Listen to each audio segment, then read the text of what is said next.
Hey everyone, to all the 53 of you watching, welcome to the quarters, semis, and finals of the internet's biggest ever mega blind poll related to cricket. I just have one request from you before we begin the main video.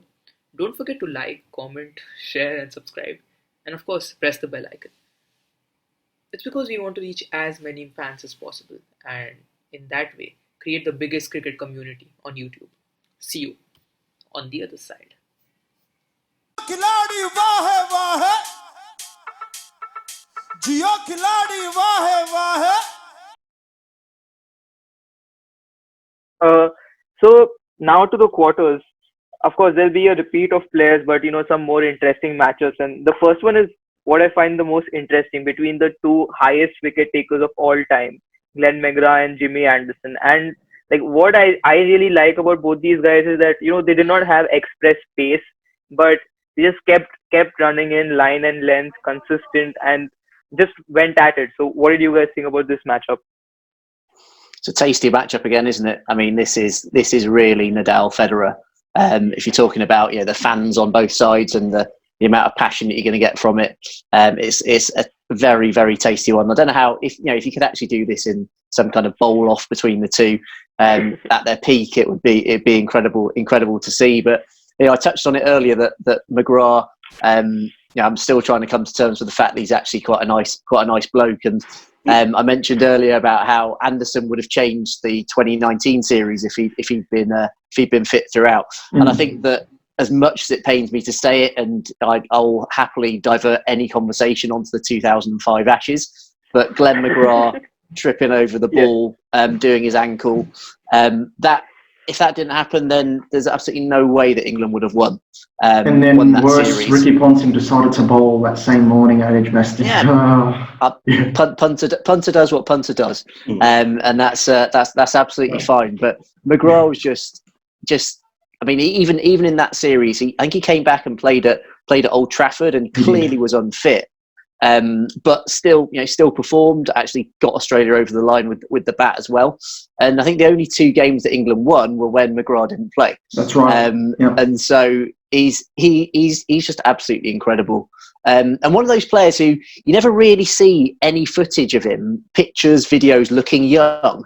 He's just always got that kind of 30s onwards look about him. I find, apart from that one clip, which is one of my all-time favourite clips. Not just cricket, of anything, of Matthew Hayden against McGrath, Australia A. And I think I came across it maybe about 18 months ago, and I've probably shared it on Twitter and in the pinch hitter emails about 10 times in that time. And it's just great because these were two players who were always standing up to England players and always kind of, particularly with Hayden, you think bullying, and just to see them kind of facing off against each other is just absolutely incredible. So I guess my point is Jimmy is absolutely amazing, but McGrath, I'm sorry, just like without him treading on that ball in 2005, that summer, which I often put down as one of the best summers of my life, would have been very, very different. Yeah. And that's the impact McGrath had. You look back at that first test of that series, his Lord's spell, ripping through the England top order. With some outstanding bowling.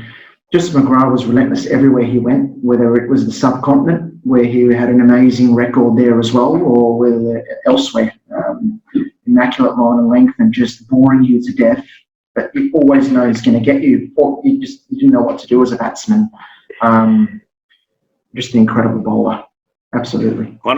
One of the quotes that I like about him is that he used to do the opposite of what these days bowlers do. He said that he wanted to bowl when things were tight. He would bowl defensively with an attacking field.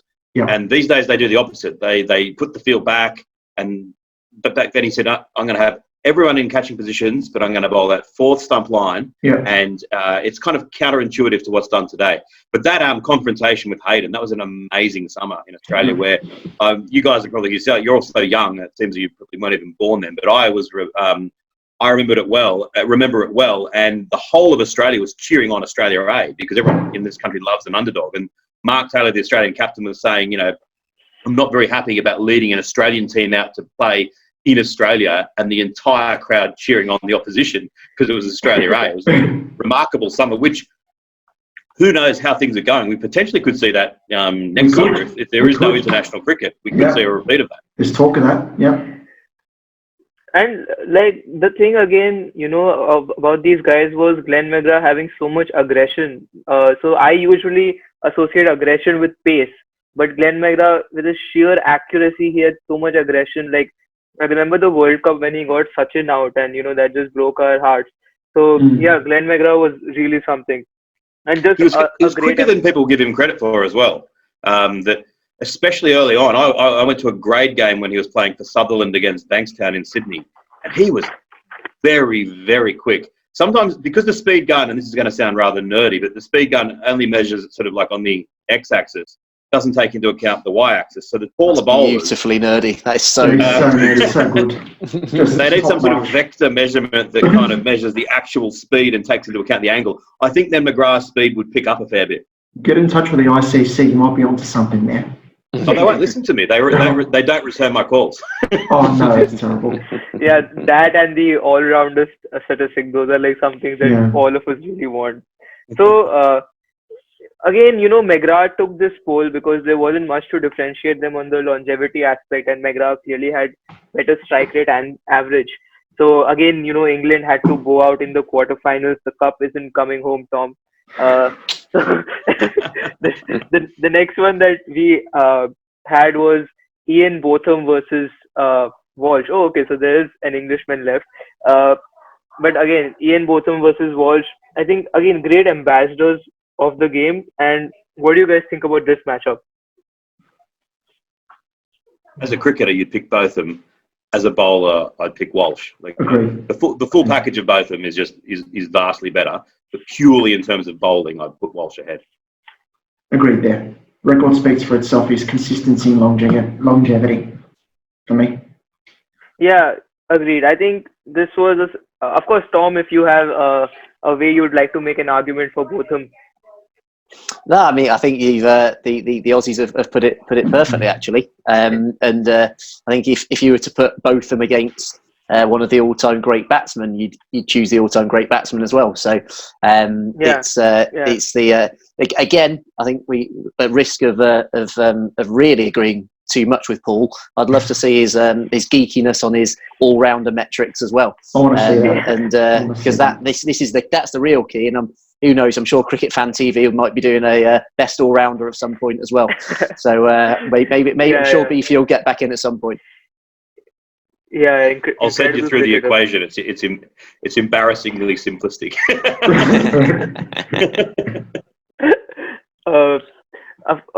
So Walsh took this one, but yeah, as a bowler, primarily Walsh was the better one. He took it by 84% of the votes. The next matchup was, in fact, of the people who had the best strike rates ever. It was a matchup between Dale Steyn and Waqar Younis, and a strike rate of in the low 40s. I mean, how amazing is that? That is such an asset for a team, and especially when you combine them with the kind of partners that they had, just lethal in all conditions. Like a guy like Waqar Younis playing in Asia, so you may think that bowlers would like the Aussie conditions or New Zealand, but what they did was they just perfected the art of reverse swing. So just great bowlers right there, and two of the best strike rates around. If you had to show cricket to an American and try to impress them, these are the two bowlers. It's interesting they've got the best strike rates, but their run up to the crease with such pace and aggression. I think Tom touched on it before with Steyn, that it's just captivating. Two of the very best. When I played, I had the nickname Dale because I copied everything about him. I wasn't as good as him, and I wasn't anywhere as quick as him, but I wanted to copy everything about him. The run-up and the action was just so perfect that you just wanted to know. And the thing about Waqar and Dale was both of them didn't care if it was similar to Shane Warne from the spin perspective. Warne always said, I don't mind if I get hit for a 4, as long as I know I'm setting the batsman up and I can keep bowling at that same batsman for a little while. Those two bowlers didn't mind going for the occasional boundary, but what they did was they attacked, and they knew they were going to get you out through just sheer belief and just that attacking mindset. And that's why they've got such great strike rates. and tough to choose between them actually. But I think Steyn, what he was able to do in a range of conditions, both new and old ball, when he was bowling in the subcontinent, what he does with the reverse swing, getting batsmen out, leaving the ball in India was a sight to behold. It swings back at you without you even realising. And then on the other side of things, he came to Australia, dominated here as well. Back at home in South Africa, new old ball, just outstanding, no matter what the circumstances was. Dale Steyn knew Graham Smith could give the ball to him, and something was bound to happen no matter where, and that's what made him so special. No, agreed. And I think maybe there's a tiny bit here where Steyn is, and I'm not saying he's not an incredible bowler, but he led that attack for South Africa really, really incredibly well. Whereas obviously Waqar and Wasim were often kind of fighting for the limelight. That's true too. So I think that's probably does kind of help Steyn's case a little bit here. And also you've got the fact that we probably have got the fact that Waqar was a while back now, and so when it comes to I don't know the exact demographic of Cricket Fan TV, but you're probably a slightly younger audience for it. So I think that whatever the actual result of this, I think you need to take it with a little bit of a pinch of salt. And I think most players would happily be playing alongside either of them. I agree with that. Yeah, that's true as well. Yeah. Yeah, that's totally true, and I completely agree on the fact they didn't mind getting hit, and they just kept attacking, and even like staying in T20s, especially in the earlier years of the IPL when I don't know if he had an over against this batsman called Richard Levy, and he set him up in 6 balls in a T20 game, and I totally love that. The next matchup that we had was of the two West Indians. Really harsh that we had to put Malcolm Marshall against Ambrose, but it has to be random. And that's a tough one, and it's really sad that a guy from the Windies is going to bow out. But again, in this one, Marshall took it by 83% of the votes. I think when you just put the stats out there, and it's so difficult to choose. You just go with the one with the lower strike rate or average. I mean, you can't really do much there. So now that we are done with this round, I actually had an interesting stat. Like, I was wondering if you guys would chime in with your opinions. So today, of course, is one of the most important days in Indian cricket history. It's Sachin's birthday. So I was just looking up, which bowlers have actually gotten Sachin out the most times. So it's actually none of the bowlers on this list. So do you guys know who That's pretty incredible. I love cricket. Oh. I wouldn't have a clue what Steve Waugh's birthday is. You guys know Sachin Tendulkar's birthday. That's amazing. Probably a public holiday, isn't it? Paul, you've got to check Twitter. MS Dhoni has got number 7 on his back, right? Yeah. They go MS Dhoni's birthday in 7 days as a hashtag. Oh. I'm telling you, it is crazy. Just to jump in there with the most wickets for Sachin. Now I'm fairly certain that Jimmy Anderson has the most Test wickets against Jimmy Anderson. So against Sachin Tendulkar. So I'm guessing you're talking across all 3 formats. Yeah. I'm going to have a guess. The game. Because I could give you some great stats on who's got Jimmy, who's got Sachin. I think Glenn McGrath's second. But I know some big England names like Richard Dawson and Mark Elam. Paul Collingwood also got Sachin Tendulkar out once. So not as great as you may have thought. But yeah, I haven't got a clue. I'm just going to keep pushing England players for now. Charbo, you've got a guess? I'm going to have a go. Brett Lee has dismissed him the most, I think. Yeah, across all formats. Across all formats. Isn't the joke in world cricket that India plays Sri Lanka 700 times, and maybe it's Sanath Jayasuriya. You know what? I'll happily take India Sri Lanka right now, Paul. I'll take it for sure. Yeah. I won't complain. I won't complain anymore. They can play each other as much as they want. Yeah. And the answer is Brett Lee. He got him 15 times across all formats. And on the England point, actually, there's this weird stat that Sachin and Dravid have been stumped very rarely in their careers, but the only bowler they've been stumped to is Ashley Giles. So, the brilliant. English... The King of Spain. I saw that. Yeah, I saw that on Twitter last week or the week before or something like that. Yeah. And Paul, on the point of, us knowing Sachin's birthday, I'm pretty sure that the IPL makes sure that there's a Mumbai Indians match on Sachin's birthday.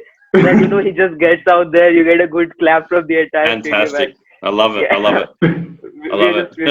We're just crazy about cricket. Okay, so coming on to the next round, of course, the semis, and our final four are Glenn McGrath, Courtney Walsh, Dale Steyn, and Malcolm Marshall. I mean, if I had these four guys in my team, first of all, I would ask all the spinners to go back home. Even if I go to the subcontinent, I do not want them around. I'll have a part-timer on.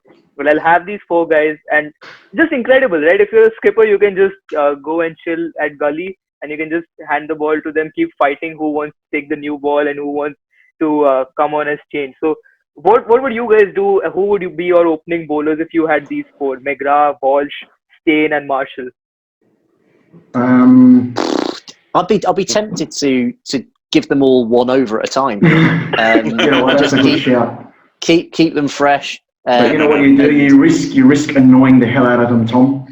That's a good thing. I would not be happy with that. Up. Yeah, get them angry. But they're going to be angry if they only get to bowl 2 overs and you heaven forbid you have them as first change. So yeah, that's my solution to this is 1 over a piece, and if you get 2 wickets in an over, we'll keep you on.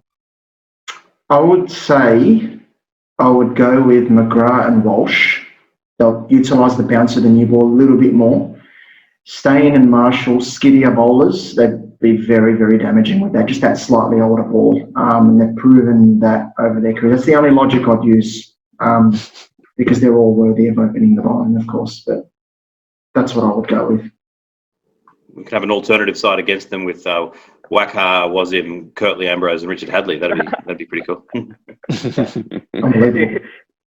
Yeah, that would be incredible, and of course they would be the better batsmen. I like Tom mentioned in the beginning. You can't expect these guys to bat, but we are not expecting you to. It's enough. You can just. They'll bowl the opposition out for such a low score that their scores won't matter. Yeah, exactly. So yeah, in the poll between McGrath and Walsh, McGrath got 96% of the votes. I mean, again, I think the moment it is that close, and I think McGrath had played more matches and he had better average strike rate, so the pollers went with him. But again, if we had just put the names out there and the impact that they had, they cannot really be measured in stats. But yeah, that was the case. And between Steyn and Marshall, Steyn got 68% of the votes. So Marshall had to bow out. So again, the Caribbean flavor going out, and Paul had mentioned that he thought Marshall and Walsh were in with a shout for greatest bowlers, but they had to bow out in the semis. So Marshall and Ambrose. Were down. Yeah, Marshall and Ambrose. So now we were down to Steyn and McGrath for the finals, and I would have when the poll had started, I always associated Dale Steyn with the aggression and with just his attitude on the field, and I knew he was a great bowler, but I never realized that his strike rate was so low, and I never really categorized him as the best bowler of all time. I always thought Akram, McGrath were up there without seeing the stats, but after seeing this, when you had McGrath versus Steyn in the finals, this was really a tough one, and even the polling went down to the wire. So what do you guys think of this? I think I said it before on the podcast that I would gladly give the decision over to someone else, and whoever they pick, I'm glad, because it's an impossible one to choose. It's always a 50-50 for me in my mind, because I watched a lot of both of them, and they're both different in a way, but they're both extremely effective in what they do. So I'd like to get the input of Tom and Paul here, because I'm split down the middle, honestly. It's a tough one. Well, I'm gonna destroy my previous argument that that the more modern player has an advantage by saying that I think that McGrath probably has more of an aura about him from having not played as well for 10 years or however long it's been. Whereas Steyn, everyone's fully aware of who he is and what he does. Whereas you say Glenn McGrath, and I'm just like, no, please don't mention his name around me. Yeah. Like that's not good. So I think that probably that might come into it as well. But yeah, I'm gonna pass as well. Let's let Paul decide. Well, it touches on one of the really great questions that all humanity asks. Where do we come from? Why are we here? and what's more valuable, strike rate or average, when it comes to bowlers. And it's a tough one. I mean, Dale Stein's strike rate is so much better than everybody else's, but McGrath's average is, what was it, 1.3 or something better? Yeah, I think it's the figures about in front of me, but one odd, yeah. Yeah. you know, 1.3. I think it's very, very difficult. If I had to pick, I would pick McGrath, because his economy rate was also much, much lower than Staines. But it's in it's a photo finish. But at the end of the day, Test cricket's about bowling the opposition out. So yeah, you can have a great economy rate as well, but if you're not bowling the opposition out, you can't win. So that's true. And Staines bowling them out more quickly, but McGrath's bowling them out, conceding less runs. So it's right. It's hard. It's a neck and neck battle. It's neck and neck. But of those two, I think I'd just edge McGrath ahead. But of the entire 16, as I said, I think Marshall for me and Ambrose are the two finalists, but McGrath's right up there. They're all right up there.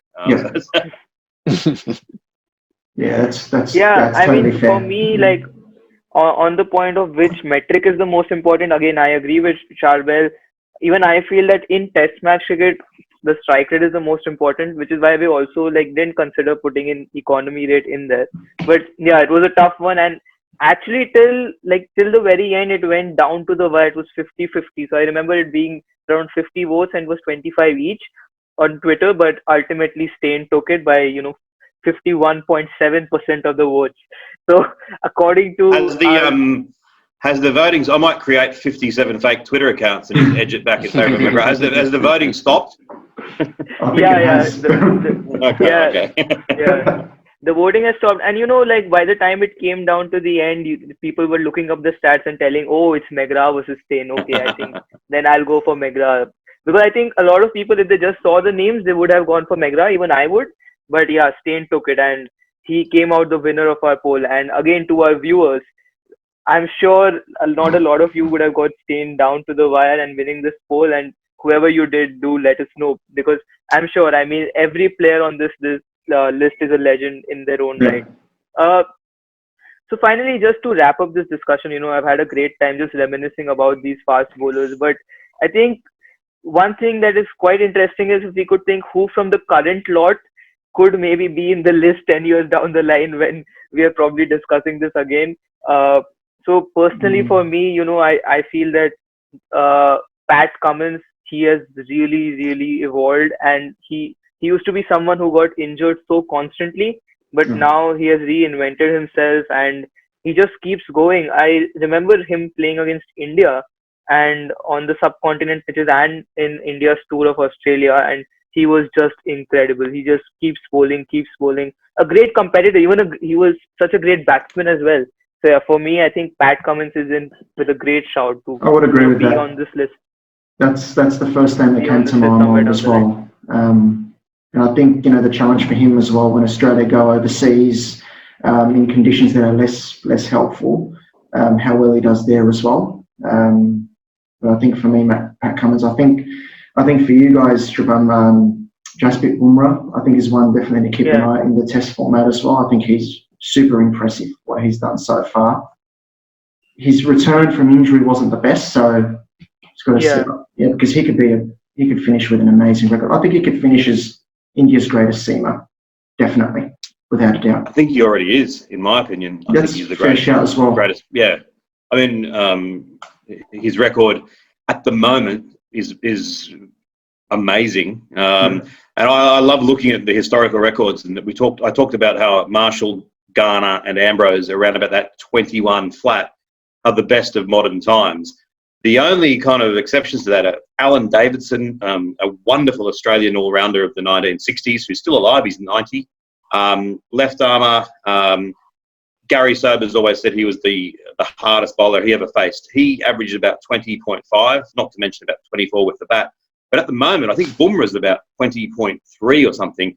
We'll have to see how he ends up. But as good as Cummins and Stark and Rabada and others are, if I have to pick one bowler right now in my side in the world, it's Jasprit Bumrah. Yeah, it's a fair shout too. Yep.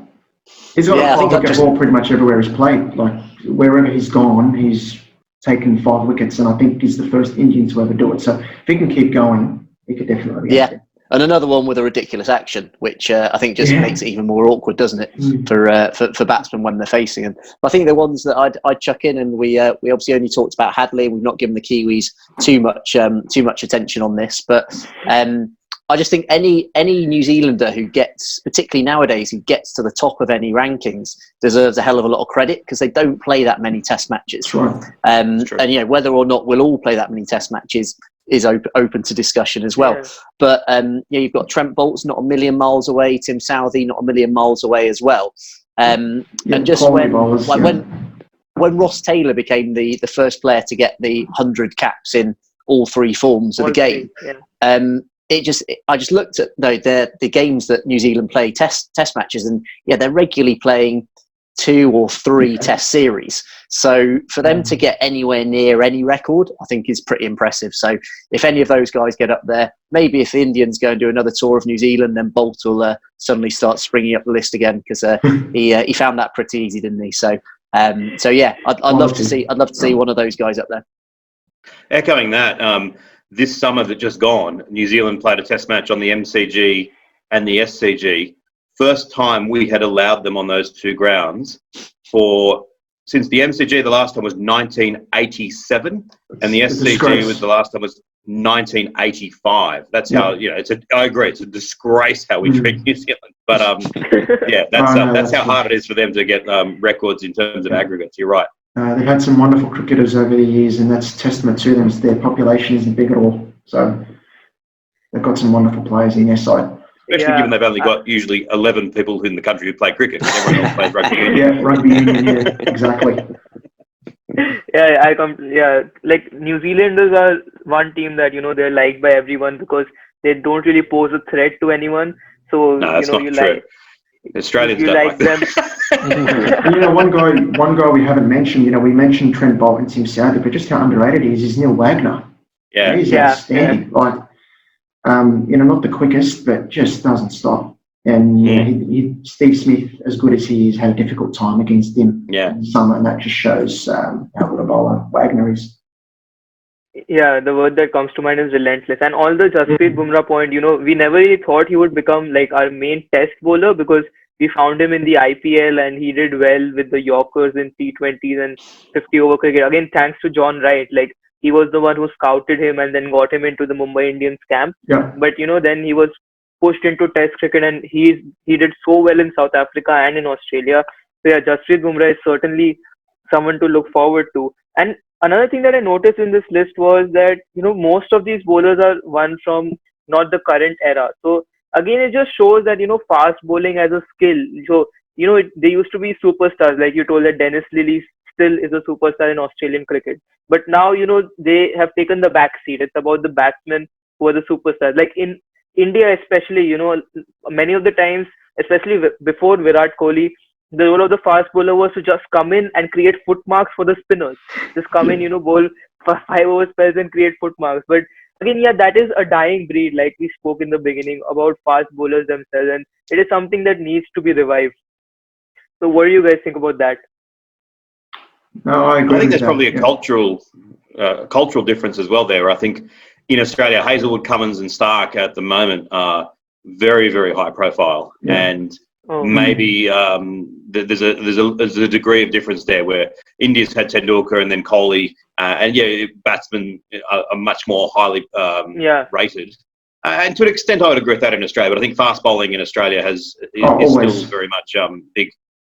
Always in Australia. As I mentioned at the top of the podcast, Australia's been blessed with fast bowlers. It's a big focus for us here.